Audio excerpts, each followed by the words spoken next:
Okay, our topic is, should college athletes be paid to play? Our first guest at our dinner party is Troy Cates, who was a former NCAA volleyball player at Dominican University, and he is currently a teacher's aide and volleyball coach here at Richards.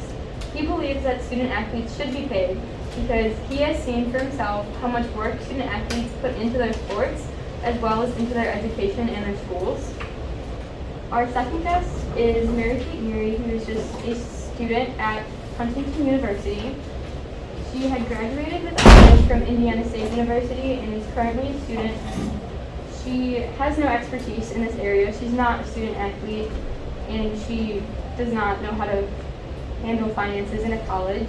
However, she's taking the same classes many student athletes might be, and she's still putting all the effort into her education. Hi, this is Gerald Arnold, and he is the head of the marketing department at Boris Corporation. He graduated from Ohio State University with a bachelor's degree in marketing, and he has experience with boosters since he does support his team back in Ohio State. He thinks that college athletes should be paid monetary value since not only it benefits the school, but it also brings out multiple opportunities for students and it builds history. Okay, our fourth guest at the dinner party is Jerry Barca. He is the athletic director at the University of Iowa, and he believes that college athletes should be paid because it will help bring dedicated athletes into the program, as well as since they support their school at the national level, they should be paid for supporting their school.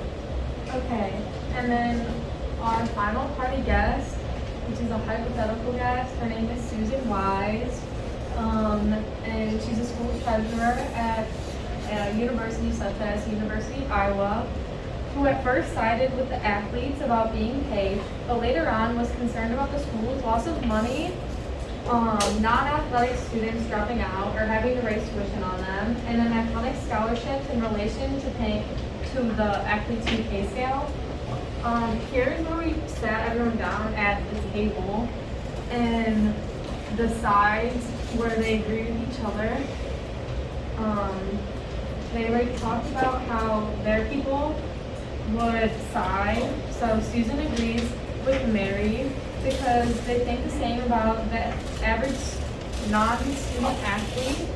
And then Susan disagrees with Gary. For these reasons, he's slightly biased because he's getting paid for the athletic students, and paying attracts more athletes and more pay for himself. So those are our sides.